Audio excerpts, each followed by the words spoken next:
Assalamualaikum warahmatullahi wabarakatuh.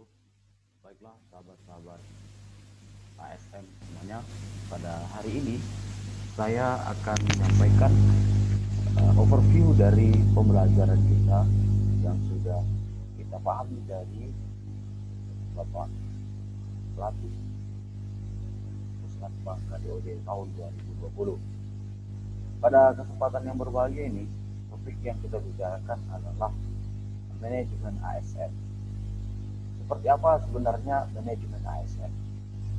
Maka sebagai calon pegawai negeri sipil, hal pertama yang harus kita pahami adalah setiap warga negara Republik Indonesia yang telah memenuhi persyaratan sesuai dengan peraturan perundang-undangan yang berlaku mempunyai kesempatan yang sama untuk dipilih dan diangkat sebagai calon pegawai negeri sipil atau istilahnya adalah CPNS.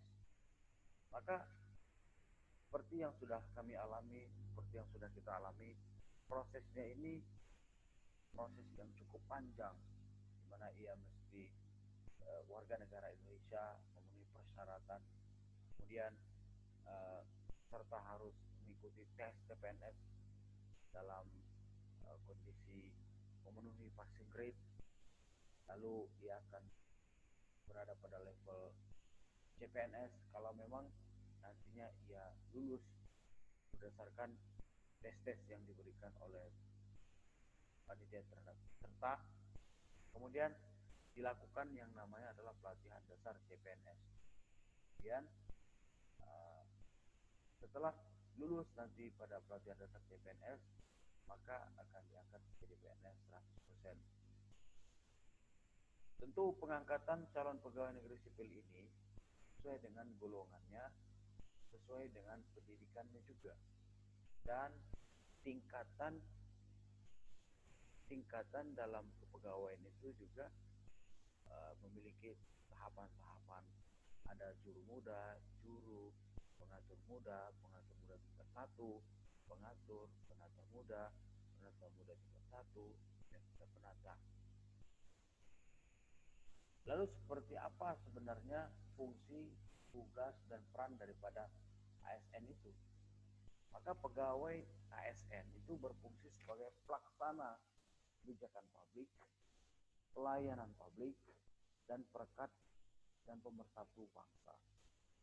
Maka pegawai ASN itu bertugas melaksanakan kebijakan publik yang dibuat oleh pejabat pembina kepegawaian sesuai dengan ketentuan peraturan perundang-undangan, memberi pelayanan publik yang profesional dan berkualitas, mempererat persatuan dan kesatuan negara Republik Indonesia. Pegawai ASN itu berperan sebagai perencana, pelaksana, dan pengawas penyelenggara tugas umum pemerintahan dan pembangunan nasional melalui pelaksanaan kebijakan dan pelayanan publik yang profesional, bebas dari intervensi politik, serta bersih dari praktek korupsi, kolusi, dan nepotisme. Hal ini sebenarnya sudah diterangkan dalam pasal 10, 11, dan 12. Salah satunya adalah seperti pada pengadaan. Maka dalam pengadaan itu dilakukan secara nasional untuk menjamin kualitas hasil. Ada tahapan-tahapannya.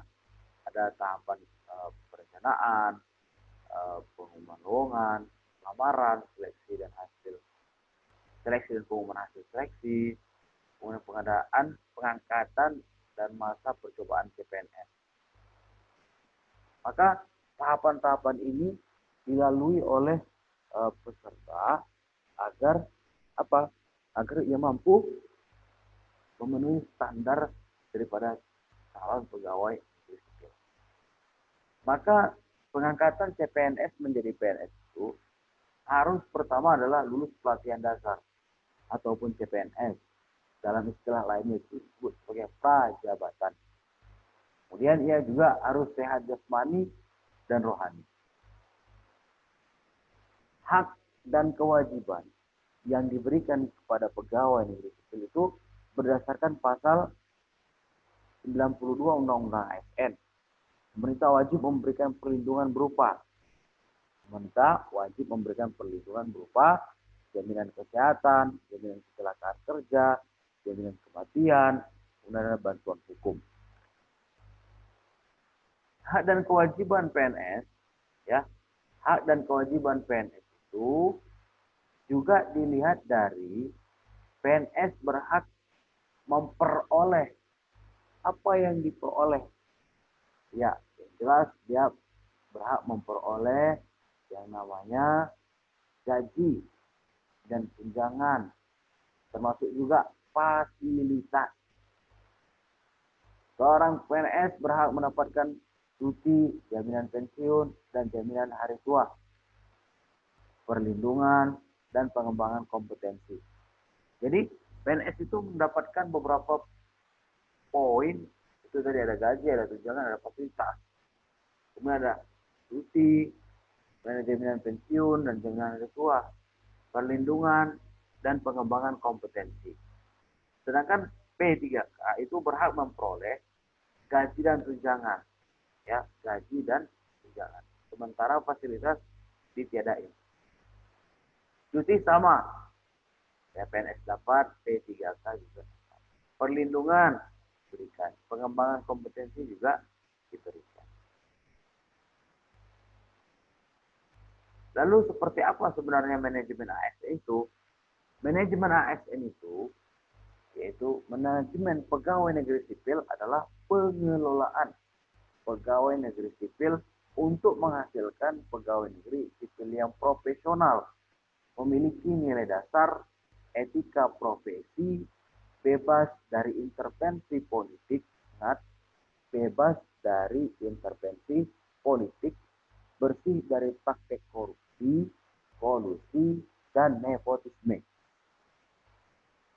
Sedangkan aparatur sipil negara yang selanjutnya disebut sebagai ASN adalah profesi bagi pegawai negeri sipil dan pegawai pemerintah dengan perjanjian kerja yang bekerja di instansi pemerintah.